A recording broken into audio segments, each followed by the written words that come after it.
Hello everyone, welcome to my YouTube channel. We have already studied in my last video about pollutions and the ways to avoid or reduce pollution. In this video, we will learn about disasters and ways for preparing for disasters. So let's start. First of all, what is disaster? Disaster क्या होता है? A disaster is a sudden extreme event or accident that unsettles the normal course of our life. It leads to heavy loss of life and property. Disaster को हिंदी में आपदा कहते हैं. तो आपदा क्या होती है? ये एक अचानक होने वाली घटना या एक्सीडेंट है जो हमारी नॉर्मल जो लाइफ चल रही होती है उसको एकदम से अनसेटल कर देता है और सब कुछ तहस नहस कर देता है. इससे हमारी जो लाइफ और प्रॉपर्टी है उसका हैवी लॉस होता है. अब हम देखते हैं टाइप्स ऑफ डिज़ास्टर. जो डिज़ास्टर होते हैं वो भी दो तरीके के होते हैं, नेचुरल डिज़ास्टर और ह्यूमन मेड. यानी कुछ डिज़ास्टर ऐसे होते हैं जो कि प्राकृतिक रूप से आती हैं आपदाएं, और कुछ ह्यूमन मेड भी होते हैं, उसके बारे में हम पढ़ते हैं. तो पहले हम नेचुरल डिज़ास्टर के बारे में पढ़ते हैं. कुछ ऐसे डिज़ास्टर होते हैं जो हमारे प्रकृति की जो देन है, हवा या लैंड वगैरह जो होते हैं, वो कभी कभी इतना भयानक रूप धारण कर लेते हैं कि वो डिज़ास्टर का रूप धारण कर लेते हैं और फिर उनसे बहुत ज़्यादा तबाही होती है.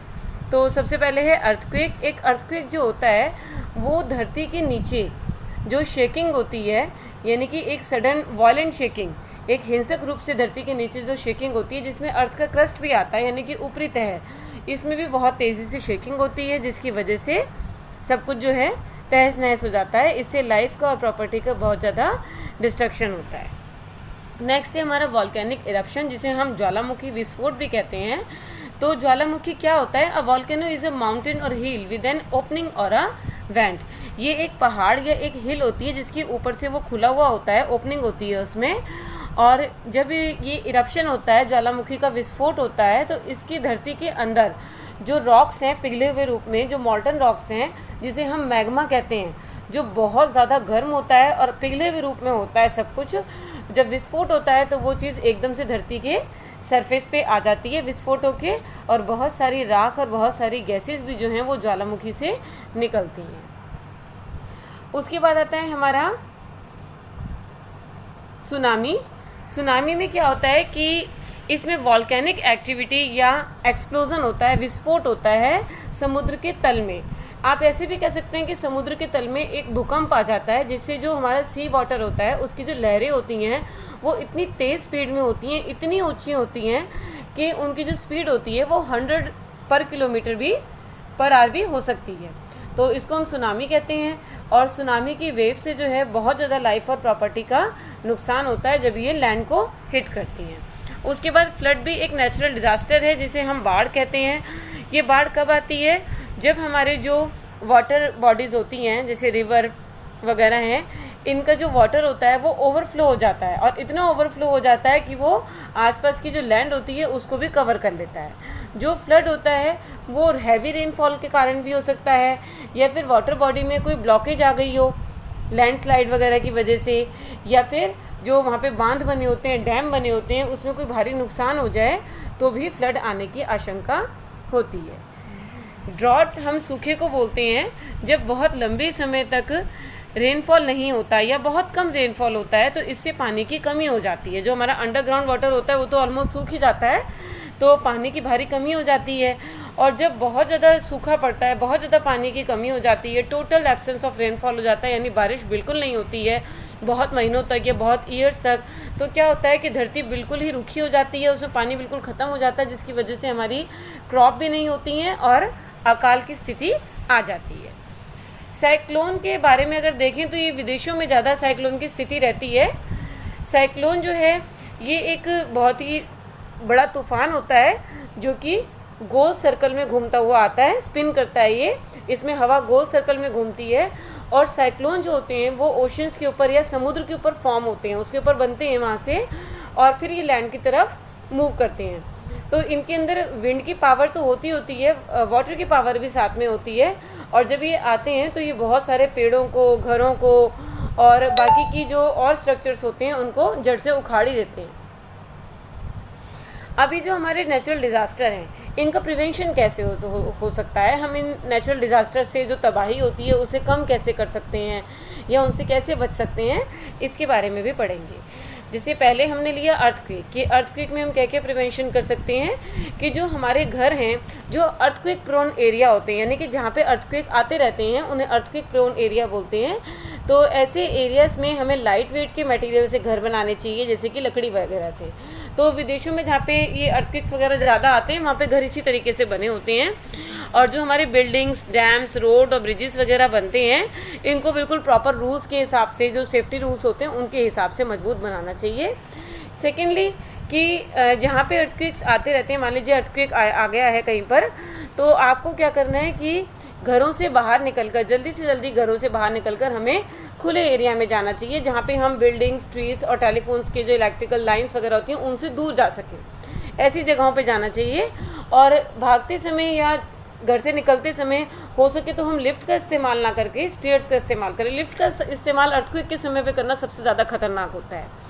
और अगर हम किसी घर में फंस गए हैं, ऑन द स्पॉट अर्थक्वेक आ गया है और आप फंस गए हैं घर में, तो इसके लिए आप क्या कर सकते हैं, किसी हैवी टेबल या बेड के नीचे का सहारा लें, उसके नीचे जाकर छुपें और विंडोज़, अलमीराज, बीम्स या जो खंभे वगैरह होते हैं उनसे दूर रहें।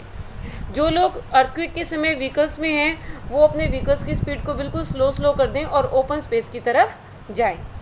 और साथ में एक डिज़ास्टर एमरजेंसी किट भी हमेशा होनी चाहिए, जिसमें कुछ ऐसे आइटम हो जैसे कि torch, first aid kit, knife और कैंडल्स, मैचेस, कुछ कैश, फूड आइटम्स, ये जो है वो रेडी रहने चाहिए। उसके बाद वॉल्केनिक जो इरप्शन है, क्योंकि वॉल्केनस जो होते हैं वो हमारे हर जगह नहीं होते हैं, कुछ खासी एरिया में जो वहाँ के प्रोन्स हैं वहीं पे एरिया में होते हैं। तो वॉल्केनिक इरप्शन में हम क्या प्रिवेंशन कर सकते हैं कि लोगों को जो अथॉरिटीज़ हैं उनके द्वारा बार बार जो है उनकी चेतावनी मिलती रहे, उनके बारे में, स्थिति के बारे में जानकारी मिलती रहे। इलेक्ट्रिक इक्विपमेंट्स या गैजेट्स जो मशीन्स वगैरह हैं इस समय हमें ऑफ़ कर देनी चाहिए। और एक एमरजेंसी सप्लाई किट रहना चाहिए जिसमें वही food items, water, radio, extra flash light, torches, batteries, goggles वगैरह और डिस्पोजेबल ब्रीथिंग मास्क वगैरह भी होने चाहिए। सुनामी के समय में सुनामी वार्निंग के जो सिस्टम है वो इंस्टॉल होने चाहिए कोस्टल एरिया में, यानी कि जो समुद्र के पास वाले एरिया हैं वहाँ पर सुनामी वार्निंग सिस्टम जो है वो इंस्टॉल होने चाहिए, ताकि लोगों को उसकी पहले ही जानकारी मिल सके और लोग जो हैं वो ऐसे समय पे हायर ग्राउंड पे जा सकें। उसके अलावा जब इस तरह की कोई स्थिति आ जाती है तो हमें ये ऐसा ध्यान रखना चाहिए कि फूड और वाटर जो हम कंज्यूम कर रहे हैं उस अफेक्टेड एरिया में, वहाँ पर जो पानी है या खाना है वो कंटेमिनेटेड ना हो, दूषित ना हुआ हो, जिसकी वजह से बीमारी ना फैले।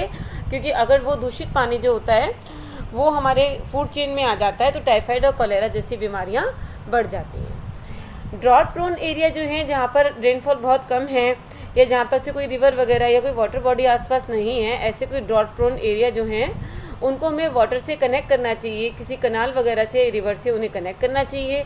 फार्मर्स को ये शिक्षा दी जानी चाहिए कि डिफॉरेस्टेशन वहाँ के एरिया में ना हो, क्योंकि सभी को पता है कि पेड़ काटने से, जंगलों को काटने से रेनफॉल जो होता है वो कम हो जाता है, रेनफॉल को ये अफेक्ट करता है डिफॉरेस्टेशन। तो डिफॉरेस्टेशन वहाँ पे कम से कम हो, ओवर ग्रेजिंग भी कम हो एनिमल्स के द्वारा।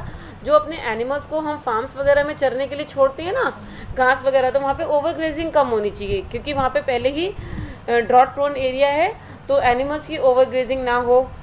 क्योंकि लैक ऑफ वेजिटेशन से क्या होता है कि जो हमारा रेनफॉल है वो रिड्यूस होता है। ट्रीज़ और क्रॉप्स जो हैं जिनके अंदर पानी कम लगता है जिनको ग्रो करने में, ऐसे ट्रीज़ और क्रॉप्स जो हैं ऐसे एरिया में उगाए जाएं। उसके अलावा हमें वहाँ पर रेन वाटर हार्वेस्टिंग के जो तरीके होते हैं वो भी अपनाने चाहिए। रेन वाटर हार्वेस्टिंग आप लोग समझते हैं कि बारिश के पानी को जमा करने का जो हमारा तरीका होता है उसे हम रेन वाटर हार्वेस्टिंग कहते हैं।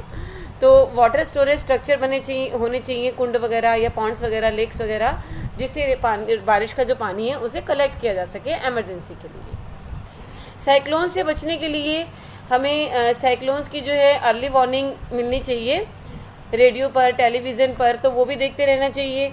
और लोगों को साइक्लोन से बचाने के लिए, उसके डिस्ट्रक्शन से बचाने के लिए सायरन वगैरह भी यूज़ किए जा सकते हैं जो पहले ही उसकी प्री वार्निंग दे दें।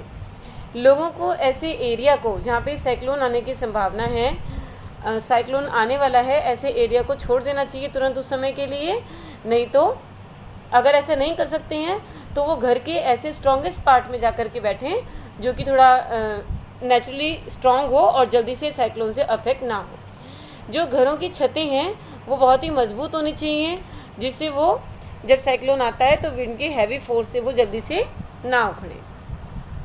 अब ये तो बात हुई हमारे जो नेचुरल डिज़ास्टर्स होते हैं वो वाले, लेकिन कुछ डिज़ास्टर जो होते हैं वो ह्यूमन मेड भी होते हैं, यानी वो नेचर की तरफ से उनका कोई हाथ नहीं होता, वो हमारी गलतियों की वजह से डिज़ास्टर जो हैं वो हो जाते हैं। ह्यूमन मेड डिज़ास्टर में फायर के बारे में पढ़ते हैं।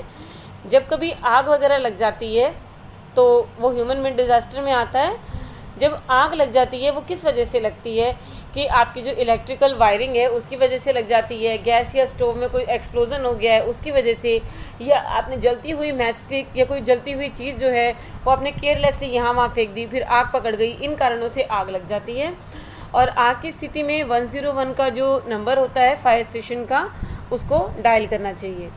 एपिडेमिक्स होती हैं हमारी, ये महामारी होती है जब बहुत बड़े नंबर पे लोग एक ही बीमारी से, सेम डिसीज़ से अफेक्ट हो जाते हैं तो उसको हम एपिडेमिक कहते हैं।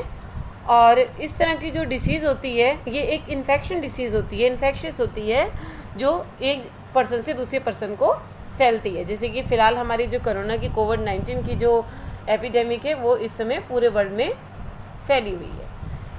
अब प्रिवेंशन कैसे कर सकते हैं ह्यूमन मेड डिज़ास्टर्स का, कि जो इलेक्ट्रिक वायरिंग है हमारे घरों की वो अच्छी क्वालिटी की हो, उनको रेगुलर चेक किया जाए ताकि अगर कोई फॉल्ट हो तो उसको ठीक किया जा सके।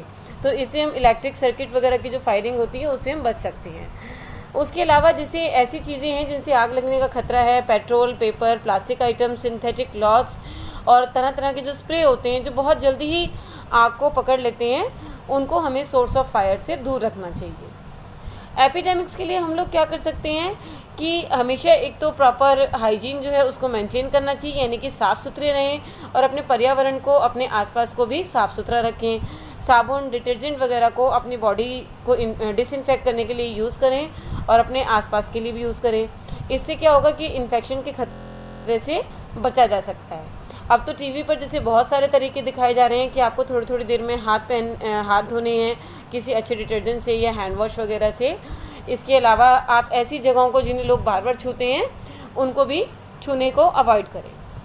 फिर ये इंश्योर करें कि जो फूड और जो वाटर कंज्यूम किया जा रहा है एरिया में वो एपिडेमिक से जो है कंटेमिनेटेड ना हो, वो दूषित ना हुआ हो, क्योंकि अगर दूषित पानी और खाना अगर हम खा लेते हैं तो उससे तो फिर बीमारी जो है वो बहुत बड़े स्केल पे फैलने लगती है। तो ये हमने प्रिवेंशन भी पढ़ लिए ह्यूमन मेड डिज़ास्टर्स के, और जो हमारा टॉपिक है पॉल्यूशन और डिज़ास्टर्स का, ये आज कंप्लीट हो गया है। तो मिलते हैं अपने नेक्स्ट वीडियो में। Till then bye bye.